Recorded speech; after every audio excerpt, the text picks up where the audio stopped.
Halo teman-teman. Nah, kita kedatangan teman kita lagi nih yang pernah dapat beasiswa S1-nya ke Jepang. Boleh dong dikenalin, siapa namanya?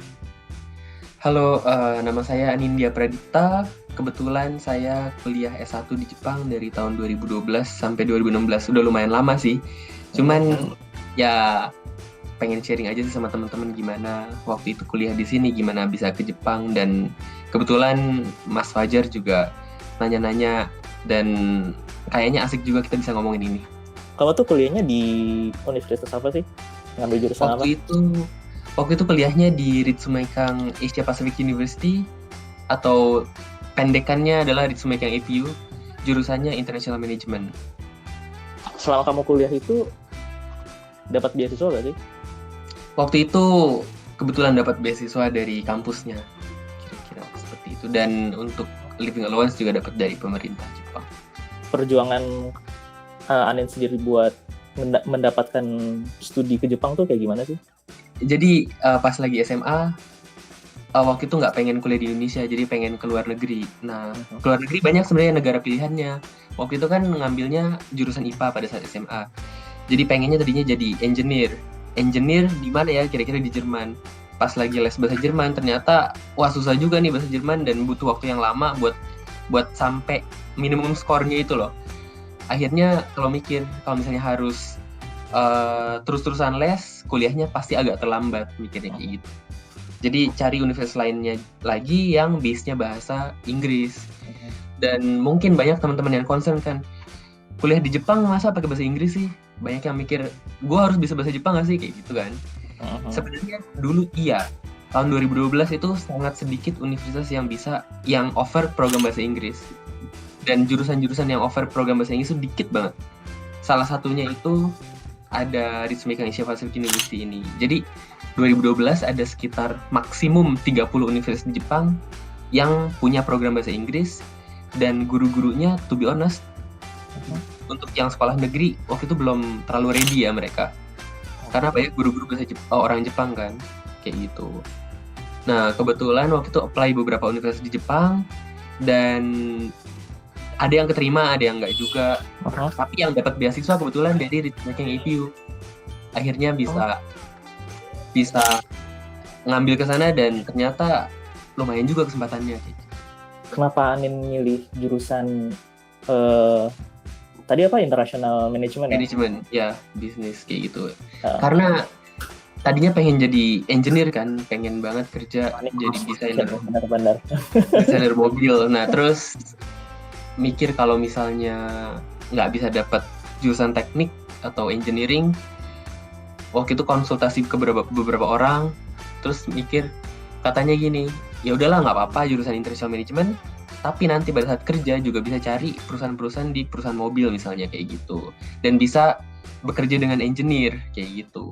Kalau persiapan pas SMA-nya sendiri, dari berkas administrasi pas SMA, nilai-nilai itu apa aja sih yang dipersiapin buat studi jadi Jepang?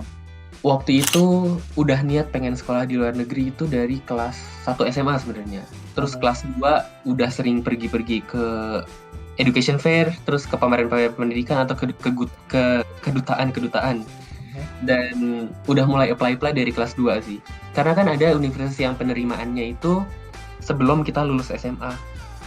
Persiapan apa lagi berarti? Nah, yang persiapannya sih paling waktu itu kan sering ke education fair, terus ke kedutaan, terus ngambil formulir. Pokoknya semua formulir diisi, terus nulis motivation letter juga. Kebetulan waktu itu untuk beasiswa harus nulis sekitar 3 motivation letter. Jadi yang satu buat kuliah untuk kampusnya, yang satu buat beasiswa dari kampus, yang satu lagi buat beasiswa dari pemerintah buat allowance-nya itu loh. Oh, yang buat living allowance tadi yang match. Ya, kita omongin nanti. Iya, betul. Nah, dari 3 itu kita dapat wawancara nih setelah submit motivation letter. Terus dari wawancara itu ditanya biasanya kenapa pengen kuliah di sini, terus alasannya apa, terus rencana kamu abis lulus mau ngapain, kayak gitu. Sesuai dengan apa yang kita tulis di essay-nya sih. Terus setelah itu banyak sih hal-hal administrasi yang harus dikumpulin, dan itu lumayan menyita waktu dan mungkin keluar biaya juga. Sebenarnya hal-hal itu kecil, cuman banyak banget. Misalnya semua formulir-formulir atau semua dokumen-dokumen yang berbahasa Indonesia harus kita terjemahkan dalam bahasa Inggris secara harus kita legalisir menggunakan penerjemah tersumpah misalnya. Untuk satu dokumen kan itu lumayan mahal kan, mungkin bisa 100 ribuan, 150 ribu. Cuman kita kan banyak banget dokumen, satu lembar kartu keluarga lah, akte lahir dan lain-lain, itu semua harus kita terjemahin. Itu duit semua yang keluar. Iya, lumayan. Habis itu misalnya sekolah di sekolah negeri, raport kan pasti bahasa Indonesia kan, itu juga setiap halaman harus diterjemahin. Aduh, banyak banget. Banyak banget. Dan nggak bisa terjemahin sendiri kan, biasanya penerjemah tersumpah. Ya, dan mereka juga butuh waktu lama, jadi kadang-kadang kita harus nunggu buat satu dokumen seminggu kayak gitu. Mungkin informasi tentang gimana sih buat ngisi formulir yang baik, atau gimana sih cara menulis esai yang benar kayak gitu, mungkin harus benar-benar digali kali ya. Karena kan misalnya pertanyaan esai kan biasanya gini, kenapa kamu pengen sekolah di sini? Itu sangat luas. Tapi kita harus punya hal satu yang sangat spesifik. Motivation kita tuh apa untuk sekolah di situ gitu. Cuman untuk nilai raport sendiri kita harus maintain di atas rata-rata. Enggak harus perfect 100 semua, enggak. Cuman harus bisa dilihat bahwa anak ini punya motivasi yang lebih dibanding orang-orang yang lain gitu. Terutama untuk beasiswanya ya. Kalau untuk kampus mungkin enggak segitunya, tapi untuk beasiswanya itu lebih menentukan sih menurut saya. Di 2012 itu paper based berarti ya?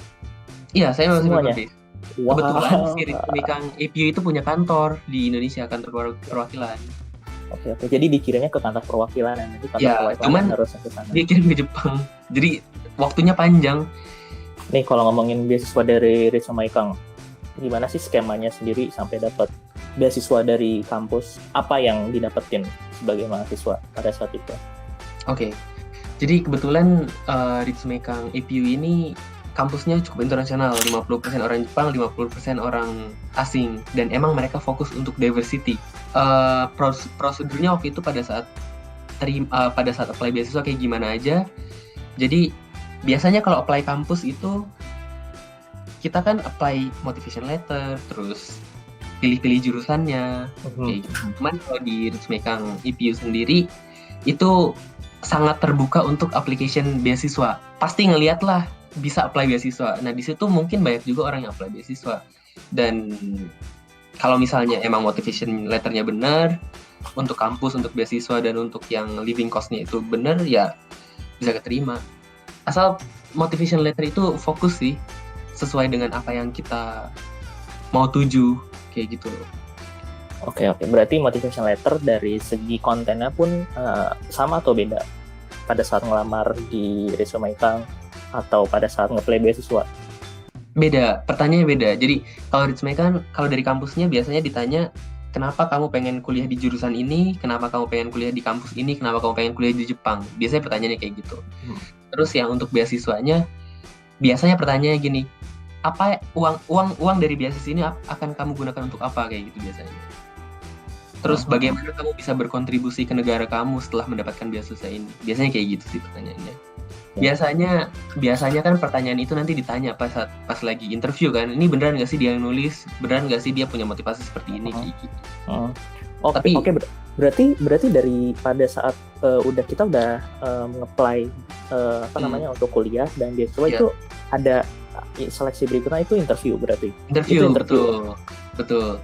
Jadi waktu itu saya sendiri lupa sih waktu itu bulan berapa apply beasiswa, apply kampus dan beasiswanya. Cuman mungkin sekitar 2 bulan setelah itu dapat interview. Lumayan lama. 2 bulan setelah itu dapat interview. Kebetulan si Ritsumaikang ini kan ada kantor perwakilannya di Jakarta. Kita interview di kantor perwakilannya pakai telepon dengan orang di Jepang kan. Iya.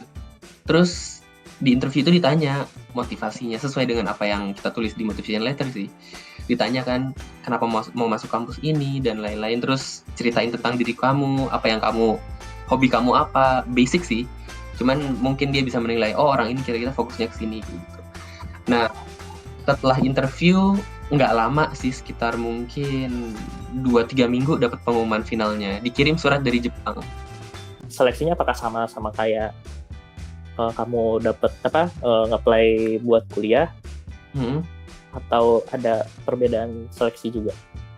Pada saat itu kayak bundling gitu loh. Jadi saya apply kampus, terus ada kan waktu itu pakai formulir kan, tulis tangan semua. Saya apply kampus, terus ada halaman untuk beasiswanya yang untuk living cost. Oke. Nah, karena bundling rasanya barengan, padahal sebenarnya itu dari institusi yang berbeda. Kayak gitu. Oke. Tapi beda kampus, beda cara ya. Untuk kampus-kampus negeri di Jepang itu sih beasiswanya sendiri dia. Biasanya namanya Mombuka Gakusho. Dan Ritsumeikan tuh swasta, jadinya karena mereka emang support untuk international student, mereka bikin formulirnya itu bareng kayak gitu. Nah, terus skema beasiswa yang kamu dapatin dalam bentuk seperti apa? Kalau yang untuk kampus ya nggak bayar kampus gitu loh. Cuman yang untuk living cost itu dikirim ke bank account di Jepang.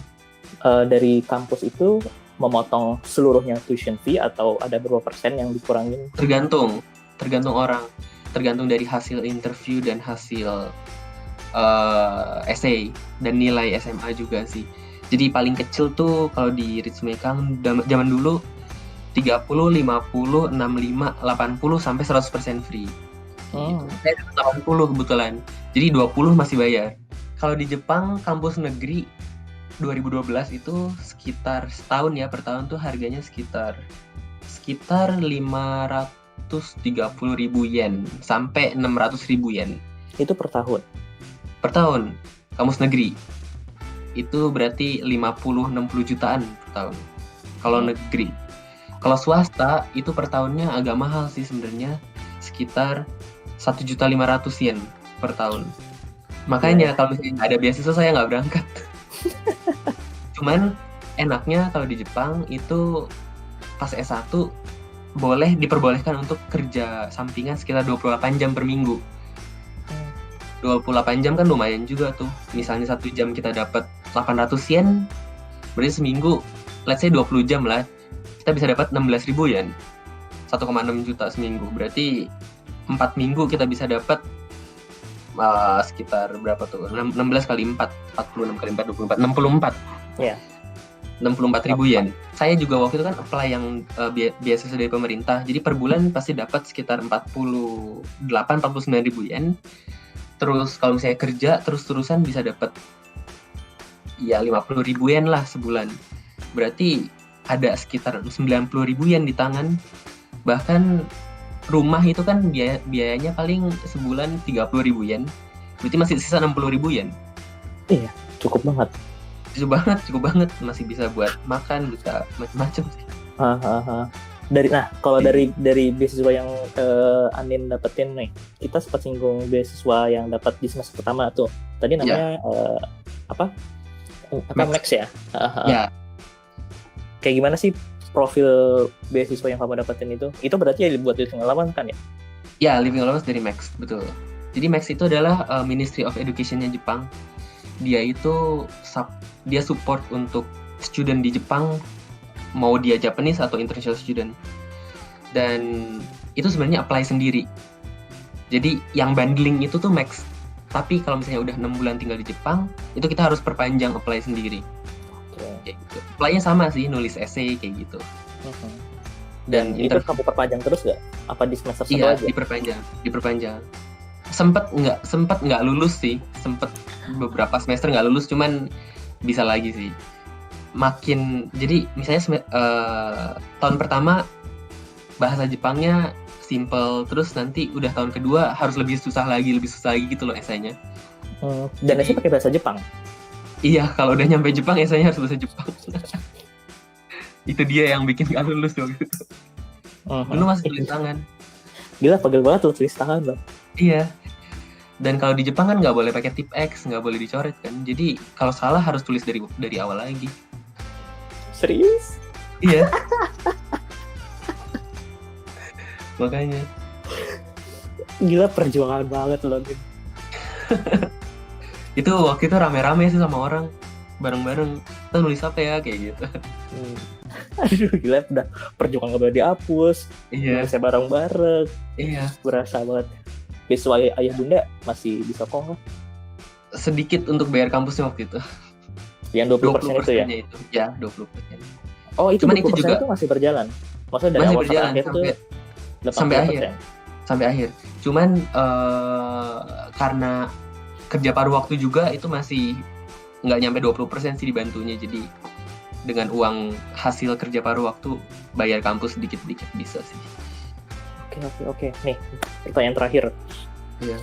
Sebagai penutup untuk interview kali ini. Iya. Tips buat Anin yang udah dapat beasiswa dan studi di Jepang, apa sih yang harus dipersiapin? Apa yang harus diperhatiin gitu? Oke. Pertama, kita harus siapin dari awal banget. Kalau bisa dari tahun pertama atau awal-awal tahun kedua tuh udah tahu pengen studi kemana, terus jurusannya apa.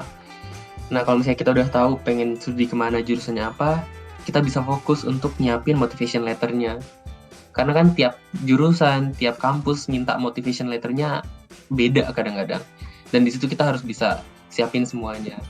Setelah itu, untuk berkas-berkas administrasi, itu sangat tergantung dengan kampus yang di-apply sih. Ada yang ribet banget, yang banyak banget harus diisi, ada yang nggak terlalu ribet, kayak gitu.